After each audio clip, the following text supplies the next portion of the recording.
have the unfortunate case of being, the person that starts most of these programs. And so on all of our YouTube videos, it starts with me, with my hair in various states of insanity and my lighting is all overhead fluorescent. So this is what you have. But hello, good afternoon. My name is Zachary Bowman. I'm the manager of education and visitor experience here at the Dorsky Museum.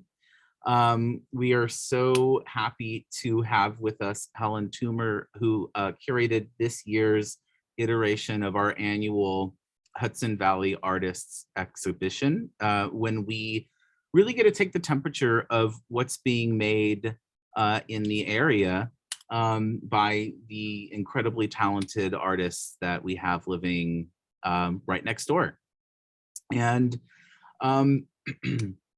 today, I did ask Helen to introduce herself. We have a very short film that we produced in the gallery, or that we made in the gallery in the exhibition. And Helen talks about not every work in the show, just a few works to sort of give you an idea of the different themes that are running through the exhibition. And so I did ask her to introduce herself in the film, so you'll see that.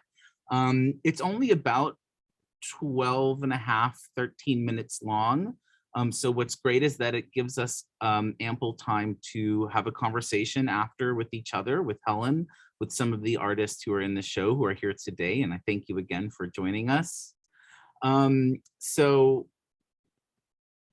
the other thing I would say, and I might mention this after the film shows, is we have a ton of programs in conjunction with the show, gallery talks, family making workshops. So I'll give you some of those dates later on. Also, I just found out, it was announced, and this is very exciting news for us here at the Dorsky, that Helen has joined our advisory board. So congratulations, Helen. I look forward to being advised. So I will ask that you mute yourselves for now. I'll start the film. We can see some of the works in the show with Helen, and then, yeah, we'll have a conversation after. So I am gonna just go ahead and start sharing. And I was also gonna say, Zach, thanks for introducing. I was just gonna say, if anybody has any questions that pop up while the film is on, and that you want to remember, just pop it in the chat and then we can discuss after. But thank you everybody for being here, and yeah, okay, thanks. Okay.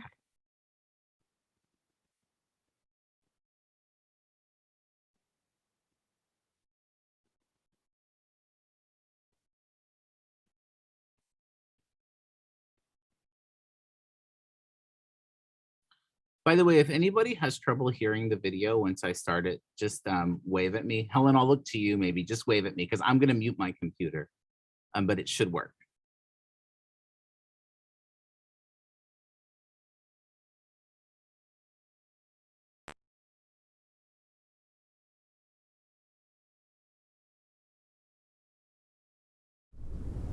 Hello, my name is Helen Toomer and I am the curator of the 14th annual Hudson Valley Artists Show here at the Dorsky Museum in New Paltz.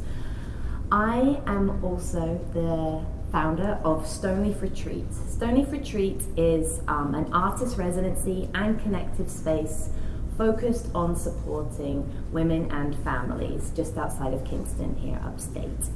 I'm also co-founder of the Art Mamas Alliance, which is a supportive group for parents in the arts, and also the founder of Upstate Art Weekend, which is having its second edition at the end of August this month. So I hope that you can join us and come and see the show here. The show is called Who Really Cares? This line is taken from the monumental album by Marvin Gaye, What's Going On. It's taken from the song Save the Children. And when Anna, who is the director of the Dorsky Museum, when she asked me to curate this show, this was the first line that came into my mind. It's like, who really cares? Obviously, I was asked to curate this show in the middle of a pandemic. It's been obviously an incredibly heavy year for so many reasons, for so many people. and the fact that we've been all weathering the same storm but in different boats. So really thinking about who really cares. How can we care for each other when there's so much turmoil? And the turmoil has been amplified from obviously the pandemic and so many deaths, but also the fight for racial justice, the murder of George Floyd. So there's been so much turmoil. So this show incorporates about 29 local artists that I chose from about 380 applications. So it was overwhelming, and there's so many great artworks, so many powerful artworks. So I tried to curate this show as a reflection on this year, and I'm asking people who come here, I want you to ask yourself, like, who really cares? How do you care? Who do you care for? And I want this to be a connective exhibition, for it to spark conversation, big conversations within families, within peers, friends, about who do you care for, who do you fight for. We're going to talk a lot about the Black Lives Matter movement and the works, a lot of works here that is focused on social justice. And then you've also got works that are focused on domesticity, the trappings of domesticity, as I said in the press release, because, you know, I don't know, like me, I was trapped in my house, very fortunate that myself, my husband, and my child were safe, but trapped nonetheless, separated from loved ones. So that was incredibly difficult. And so I'm going to talk about the work behind me because it is a year. It's by Sharon Bates, and as soon as I saw this work, I knew that it needed to be in the show. It is essentially the lint that she recovered from her dryer every month from March 2020 down here to February 21. So she collected the lint and then encased it and flattened it in the delivery boxes, right? Because we were all getting everything delivered. So this really reminds me, one, I kind of like laughed because I was like, oh, yes, this is what I've been doing the whole time. But also the weight of it, just to see it there, I feel like they're such markers of time. They're like gravestones to me. They're like graphs of the deaths as well. And all the people that we've lost, and the color, and the weight, and the gray. So this is an incredibly powerful piece that I wanted to start off, and kind of, it really spotlights the domestic theme within this show. This is G's Bend Quilter Mini by Ransom. This is the first work that I want you to see when you come in the show. I want you to see and appreciate and respect Minnie. She really ties the entire show together. Ransom said he painted a tree of life around her, and she's kind of emerged from this change. I think she's incredibly powerful Black women, and I think as a society we overlook Black women. And I wanted her, the representation of powerful Black women, to be at the forefront of this exhibition. And I'm ever so grateful that Ransom created Minnie for us. Minnie isn't the only artwork by Ransom. There are also two other incredibly powerful paintings that are bookending a lot of photographs here. Photographs by Gina Randazzo, Ocean Morissette, Maureen Drennan, and Randy Calderon. And I thought it was incredibly important to include these images. A lot of them are taken from this past year, from the marches, the fight for racial justice, especially after the murder of George Floyd. And I thought it's so important to have representation here, that children who are coming in and visiting the museum can see this and talk about it, like, with their families, if they had not been aware of what was going on. A lot of us have seen this imagery, you know, and been part of these protests, but just because the urgency has gone, it doesn't mean that we should stop fighting, so I wanted it to continue. So the photographs here are really powerful, and I think have a wonderful relationship to each other, and in supporting the communities of color here. Another artist whose works I wanted to talk about was Vernon M Byron III. These works are adjoining the wall that we just talked about. I'm going to read what he has said about these works because I think that it's incredibly powerful, and he's much more articulate about it than I am. So he states that the images taken of roadkill are parallel with the casual violence that people of color are continually subjected to. By interlacing these images with those of slain black bodies and systematically folding the paper's surface, they develop a dimensional quality that visually embodies that sense of dissonance. This is Carl Grauer's The Deposition. This is a very layered, loaded piece. It's a reference on the deposition of Christ, but obviously it's the Statue of Liberty, who is being supported by these trans women of color who were instrumental in the Stonewall riots. The loss of Lady Liberty is being mourned by Dorothy and her compatriots. It's also referencing in the queer community, like, are you a friend of Dorothy? To be able to identify your queer compadres. And I think it's really important for children to see this, for people to see it. And I think that we just invite everybody to come and really spend time with this work. This work is by Liz Nielsen.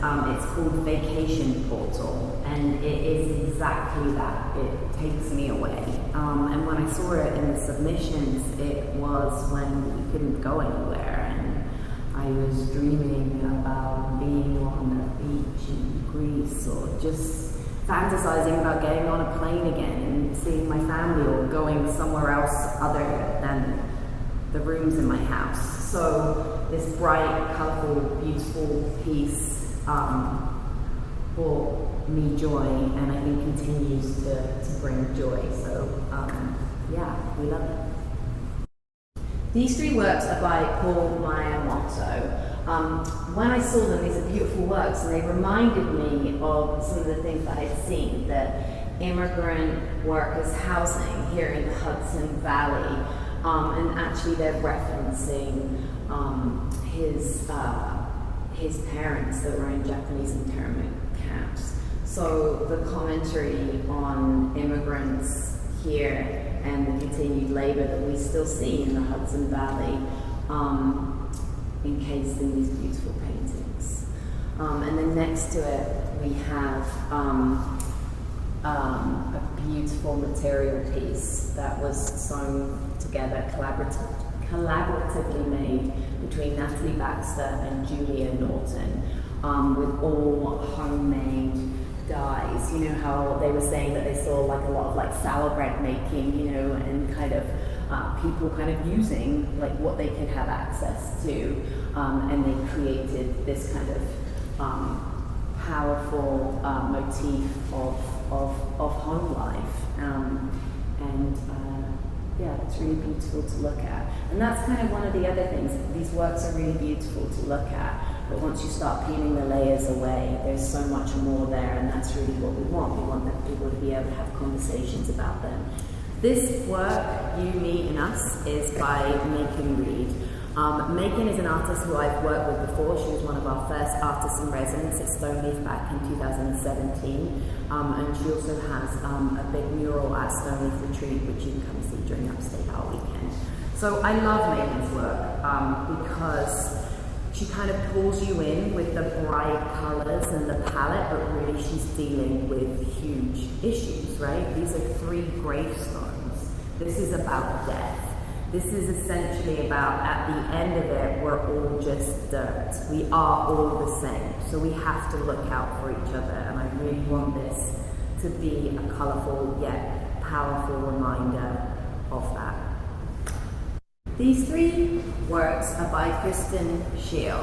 They are kind of referencing the Femme Terribles, but I kind of see them as really welcoming figures. And that's something that I was thinking about a lot during the pandemic, about how we've been separated from our loved ones, how we've been separated from seeing and experiencing and feeling art again. So I really encourage you to come and visit this show before it ends on November 14th, and especially during Upstate Art Weekends, there'll be some incredible programming going on at the end of August.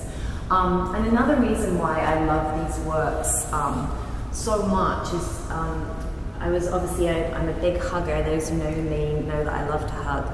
And when I saw these, and I missed hugs, and I was thinking about this exhibition, like really bringing people together and it feeling like a big hug.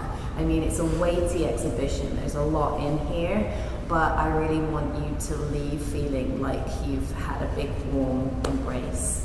So I hope that you feel that. And as I always say, see art, feel better. So I hope you do. Thanks.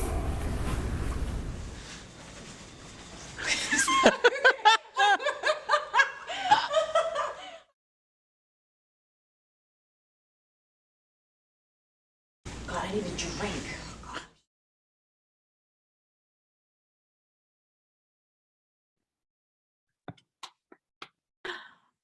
Oh, thank you, Zach, for all the filming and editing that you did for me on that. I so appreciate it. I use my my very limited iMovie skills. Go on. I was going to ask if anybody has any questions or things that they want to talk about referencing, the exhibition. I know we have a lot of artists here whose brilliant and beautiful work is in the exhibition. So if you would even like to share about your work, I would love that too. So I'm going to throw it out to the audience as they do on TV. See what happens. Yeah, Karen.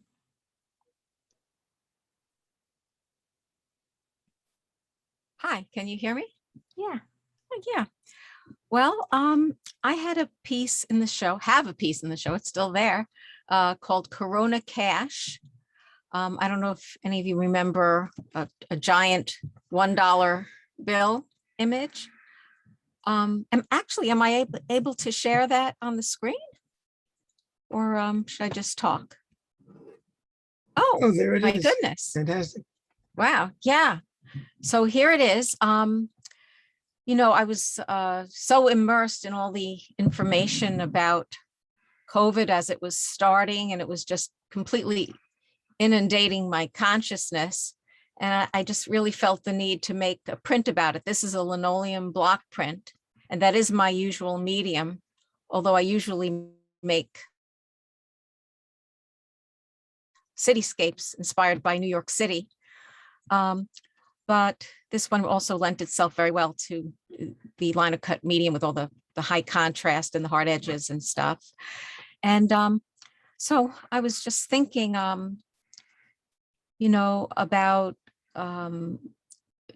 George, what if the presidents, had to wear their masks too, which, and actually nobody's an exception. So that's why under George's face, and he's wearing a mask and a hospital gown, it says could be you or me rather than George Washington. And everything is based on what's already there on the $1 bill. Like instead of the United States of America, I have the United Globe for Health on top, and instead of a Federal Reserve note on top of that, give without reservation. Well, actually I can point to this stuff, can't I? Yeah. And instead of saying this note is, legal tender for all transactions, or however they phrase it, this note is to be used only for masks, gloves, and ventilators, and corona relief and research. So anyway, here's the coronavirus itself.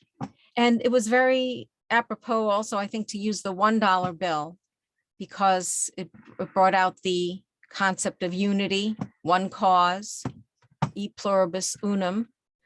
And, we had the Secretary of the Treasury now says health is Secretary of Health and Wealth, signed health is wealth, and something similar on the other side. So this is what I was inspired to do. And then I realized after I was almost done with it, that I really would like to thank all these people who are doing their part to help eradicate this pandemic. And luckily I hadn't yet carved away the linoleum that I had on the edges. So where you see all this small writing here, that would have been the equivalent of the white space around the dollar bill that sort of frames it in. And so I just thanked the scientists and researchers, and on the other side, the healthcare workers and essential workers. I thanked the people. I thanked us for protecting our neighbors and staying home and flattening the curve on the bottom. And just, words at the top about taking care of each other, sharing ideas, being compassionate and kind. And sort of in a nutshell, I was able to express everything that I had to say about the pandemic while giving everybody credit for doing their part in helping to eradicate it. So I like one world effort above the big one. Yeah. I like it because that's what it really takes. Yeah, one world effort right here. Yeah, and that word one is actually on the bill as well. So anyway, there you have it, Corona Cash. Thank you, Karen. Oh, thank Thank you. you. I Yeah. love how this theme of unity is really something that has come through the show. And a lot of I've had groups of children here, and they've really sort of picked that out, because you see it's very, in a lot of ways, a similar sentiment to Macon's work with the graves. Really nice. And I'm sorry. I also forgot to mention that I have made a YouTube video about the making of the print and all the thought that went behind it, and actually how I physically created it. And so it's just called Karen Whitman's Corona Cash, a block print for the pandemic. So that's on YouTube. And you can find it on the Whitman and Pantel YouTube channel as well. This is how you spell Pantel. And I spell my name like Walt Whitman. So it's Whitman and Pantel YouTube channel, and you'll find that and several others of ours too, because we're musicians as well, and other art videos. So anyway, thank you. thank you for sharing. Yeah. And also, about the unity and thanking those essential workers and people who have really cared for many people. I was thinking about Norm Magnuson's work as well, that greets you when you come into outdoor piece, really kind of like, solidifying our gratitude, for people that care and have looked after others. So I'm just like wondering, Carl or Gina, do you guys want to share a little bit about your work? Carl, I can look at the painting all day, and we were talking about all the many layers in the work, and I hadn't heard about the Dorothy. Are you a friend of Dorothy before? So that was great for me to learn that. So I didn't know if you wanted to talk about that a little bit. Sure, thank you. Well, thank you for including my work, and the show is fantastic. And I really did feel like a warm embrace in that show. So that's kind of cool that you had mentioned that. So with this piece specifically, I included it in a show that I had that was called the Lavender Temple of Their Most Fabulous. And so it was honoring the anniversary of the Stonewall Rebellion riots. And so I wanted to include this piece specifically because there's a lot of like theory and lore and just a lot of kind of attachments that are to the Wizard of Oz, specifically to the fact that there was an attachment of theory based on populism attached to the Wizard of Oz as well. And so I really felt it important to do a show or to do a piece of artwork, specifically since that there was such a rise of populism in the United States. And so theoretically, like with that message, simultaneously with the fact that queerness has been attached to the Wizard of Oz, specifically not only because of Dorothy and Judy Garland, also because of the writing within the Wizard of Oz and how gender is actually played with a lot. And there's a character that's gender switches from male to female and back again. So there's a lot of issues as far as like queerness that I really appreciate within the story. But also like with, you know, the witch and like the symbolism, and the president of the United States is kind of like associated with the wizard. And so there's this whole sense of falsity and creating lies and creating a mirage for the people, which is a symbol that was used to, like Judy Garland is attached to the symbol of the American people. And so part of me wanted to like attach that sense of like surrendered Dorothy with the wicked witch.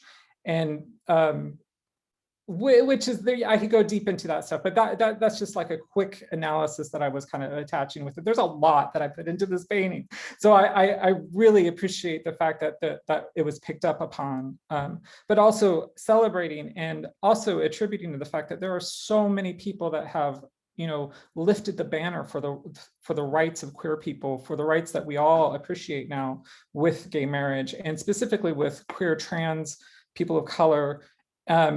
Because they really did suffer the brunt of a lot of the persecution that's put forward on LGBTQ plus people. And so I really brought into the four characters of Stormy De La Very, who is a Stonewall presence that was rumored to have thrown the first punch. We don't know if that's really true, but there's a lot of lore attached to it, of course, in Sylvia Rivera, Miss Major, and with these characters that people who are heroes and you know, who were on the front lines, including Marsha P. Johnson, and the P stands for Pay It No Mind. So I placed behind the police line, especially considering that, you know, I wanted to have that sense of police presence. And I created this piece in 2019.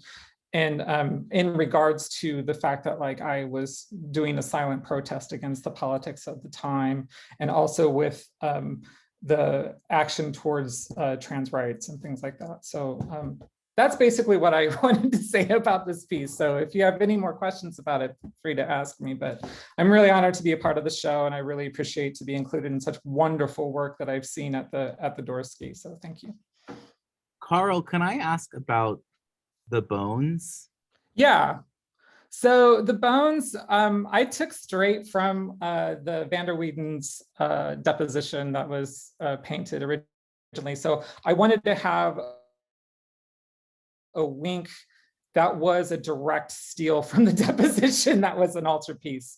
And so I painted those bones exactly the way that they were in that painting. So that's really truly probably the only thing that I took that was like a straight copy. So I wanted to have that sense of like recognition for art historians. That's basically what it is. Thank you. Mm-hmm. Great, thank you, Carl. Really appreciate that. Gina, I don't want to put you on the spot, but if you want to share, I'd love it. I'm fine. I apologize for my terrible lighting. I'm homeless right now. We just moved and I'm just camping out in different people's homes. So I'm not set up at a desk or anything. I am also really, really honored to be part of this show. I was completely overwhelmed by all the artists in it and what I saw. And it's also just such a beautiful museum. I actually was in this show a long time ago. I don't know, 15 years ago or something like that. And it's an amazing place. So I'm very grateful for that.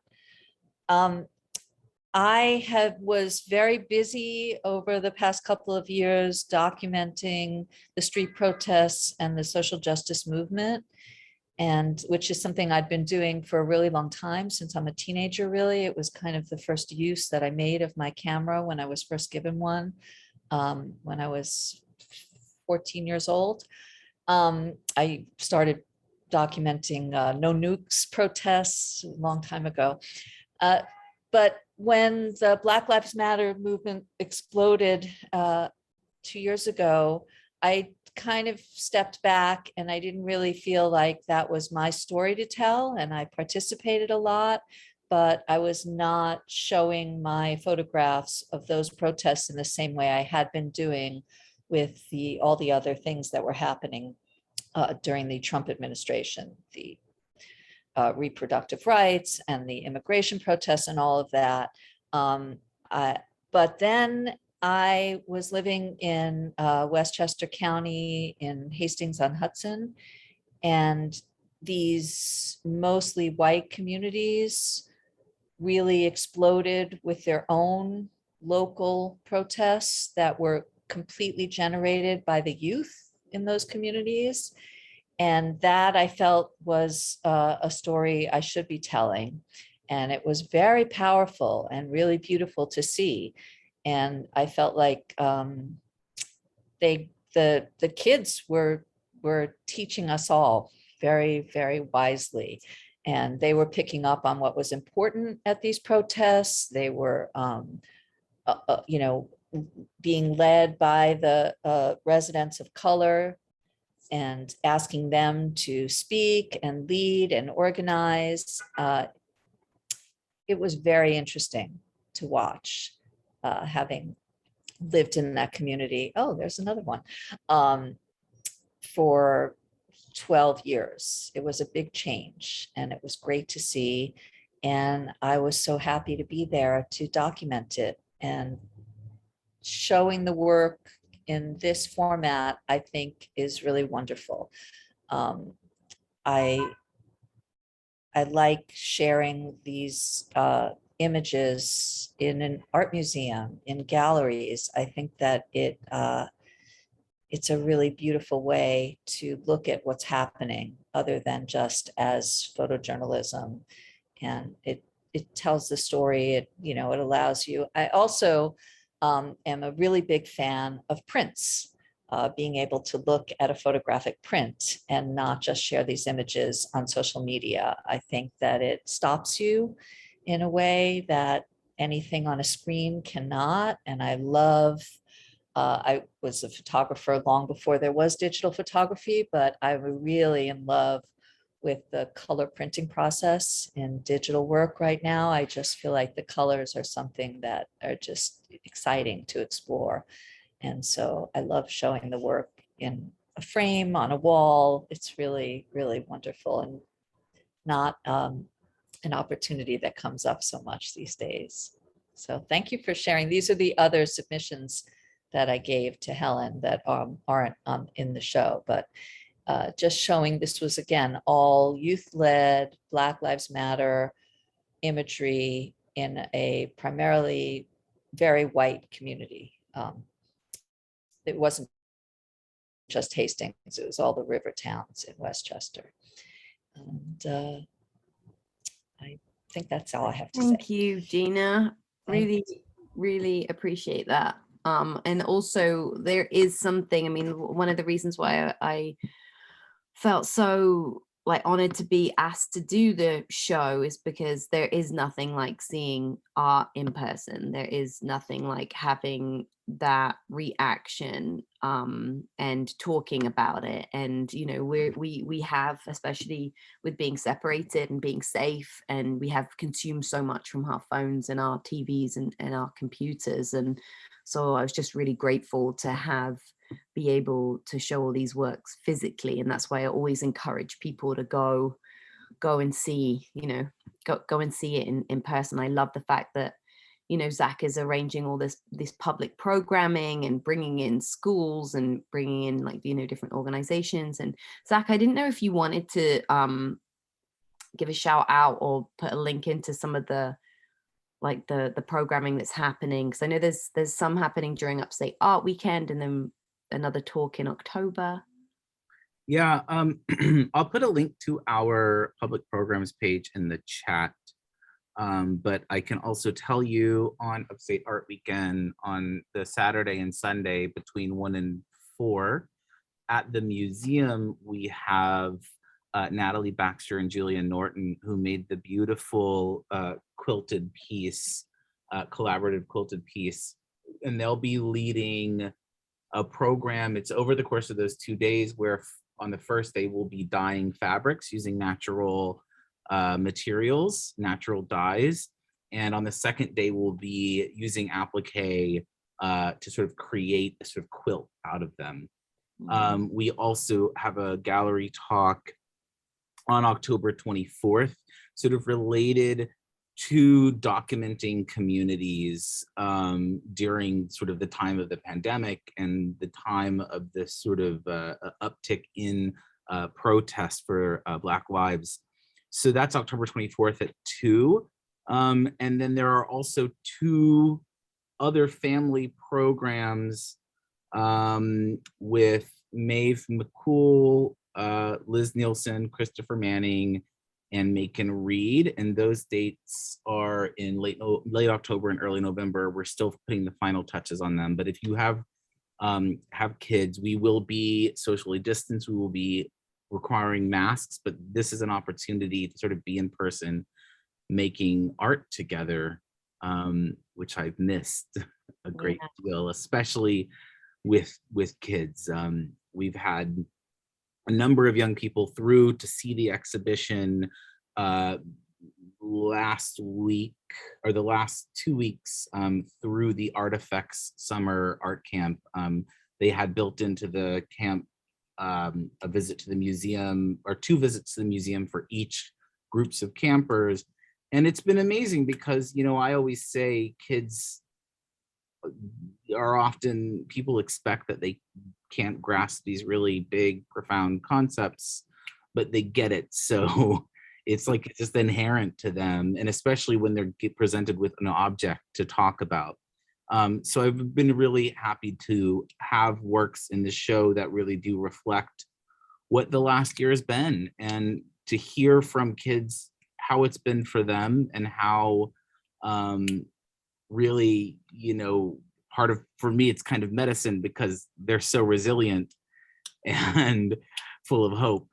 And so it's been really nice to hear them see and discuss these artworks together, and to hear them share their own stories with their own groups of people that they didn't know, you know, and so it's that connectiveness that Helen, you were talking about, and that opportunity for conversation with young people has been really present. That's good. And it's so important as well. I think about it, like I didn't go to a museum. I didn't grow up with an artistic family, and I didn't go to a museum until I was at school, and maybe I was like 15. And we went to the Tate when the Tate was just one, and I saw Francis Bacon's I'm gonna space on it, triptych. Oh, I can't remember. It was in the post-war room. I can't remember the name. It's a triptych, like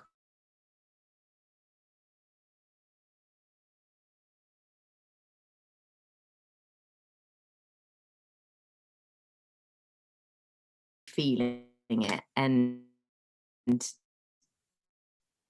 God, it still like makes me emotional thinking about it, because I was like, wow, the power in that. Like, if I'm coming from no art background, nothing, have zero understanding of this, and I'm feeling to put out. So I was like, I'm gonna be an artist. I'm gonna make work like this. And then I was a terrible artist. But so that's why I love artists of it. And also, I want to give a shout out, something that I didn't realize until the opening of the show, is that we have some couples in the show. So I had chosen works. So Karen and Richard are a couple, and Sharon, who did the lint works, and Paul, who did the works about the internment camps, are a couple. And I love that it picked the work independently, and the work's very different. So like Richard, and the work that is in the show is actually of Karen. Is that right? Yeah. And I didn't know that. Oh, you're muted, Richard. Yeah, Karen is a wonderful model, and And of course, during this pandemic, I mean, she is the one person I would want to have been marooned with on a desert island. So it worked out just great between us. And her rates are very good too. So But I'll never cut bangs. yeah, this painting is titled, was it titled Laugh and Cry? Oh, If you don't if know you- whether, does it start with Yeah. when or if? if you don't know No. whether to laugh or cry, just laugh. And so, yeah, this was done in 2019. It's done with a classical glazing technique. And I just put the whole environment together. And this is part of a series of bathers in various different environments, you know, basically Americana. And yeah, she does have crutches here. And I volunteered 8 summers many years ago to work with handicapped children and adults. And I often include them in my paintings and etchings. And this is just like what's going on in the world and how everything was being pulled apart, you know, especially in the Trump years. And but there's so much that's been wrong, you know, with or without Trump. Trump just didn't help it. He just made it a lot worse. So anyway, that was the basic gist of this. And yeah, and I just assembled a whole bunch of buildings. That was the part of the West Side Highway, which I looked at when in a traffic jam, and I made it into an elevated subway train there. So yeah, and that's it. You know. Hey, Richard. Yeah. Is the water? So I totally read this as like rising oceans, climate change, sort of being part of the thing that you might cry at instead of laughing. Yeah. But then I hear you say bathers. So this is actually part of a series that involves water regardless. Yeah. Got it. Okay. Yeah, I've been doing it for a number of years. Yeah, I totally saw that the same way with the city, Yeah. especially with everything that's going on in the world right now. And you know, the title really hit me. And I think when I was looking at all the submissions, there were crying, hysterically laughing moments like throughout, and then you know, seeing this. So yeah, thank you. Yeah, sure. In fact, I realized that the billboard on the upper left, I think it says "Start your day the MAGA way," and it's cereal. And so anyway, Yeah. Yeah. Thank you, We're Richard. being fed each morning, right? Yeah. I think Marcy said that she'd be up for talking about her work. Marcy, hi. You're muted, Marcy. There we go. Sorry, I said I wasn't expecting to be online, but here I am, and it's very nice to see everybody and hear everyone present their work, which is really so informative and enlightening. And it's, you know, it kind of explains a way of working. Every artist has their own way to start their work.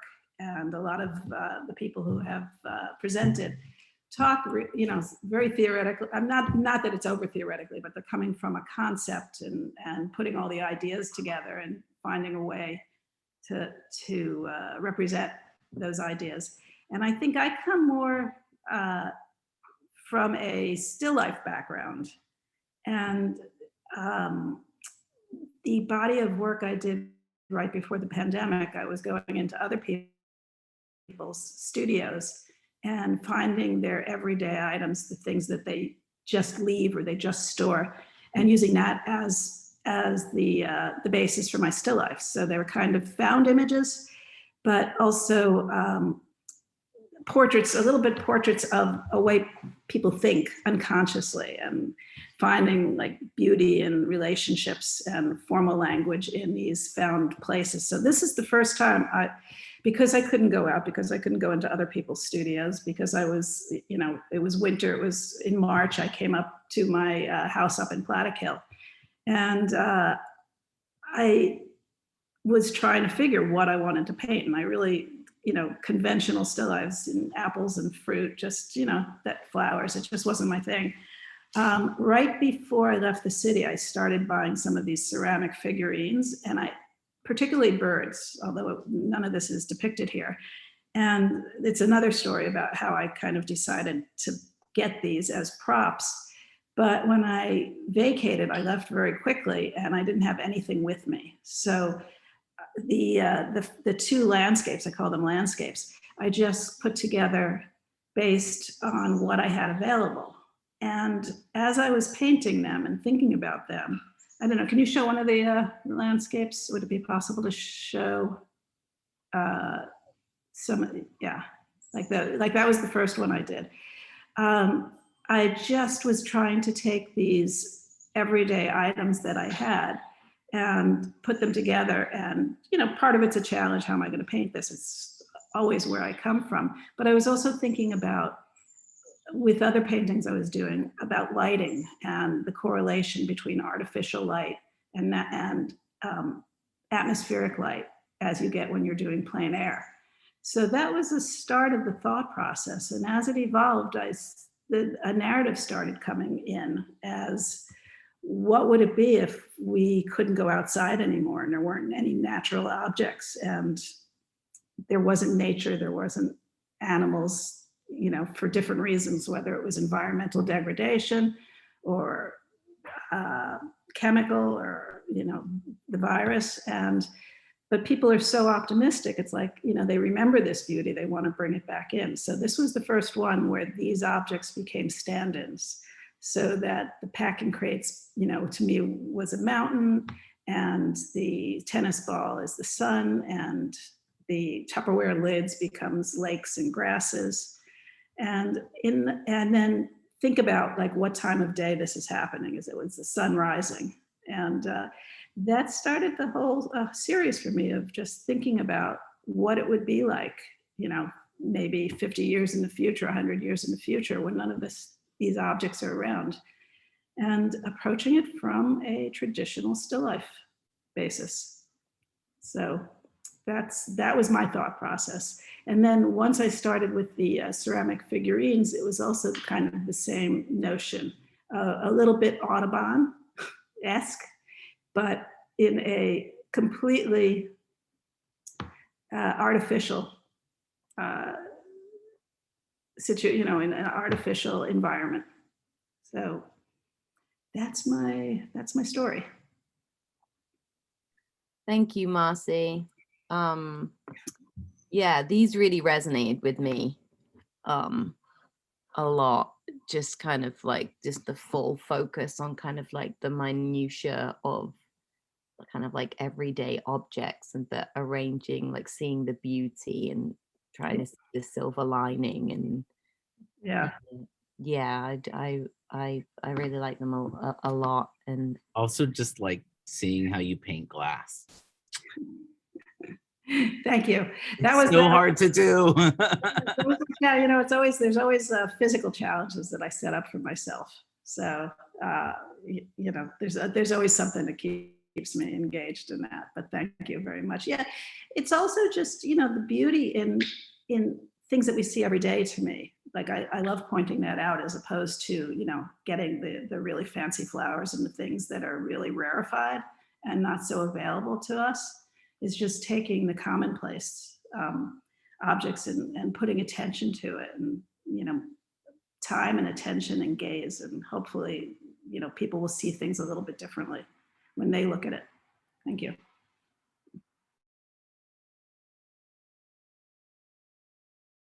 Love that. Absolutely. I think that's a beautiful way to end, unless anybody has any questions at all. I think after such a turbulent time that we're still in, seeing the beauty and being kind and caring for people is ultimately what is going to keep us all going, right? So I am sending everybody a really big hug, because I'm a hugger.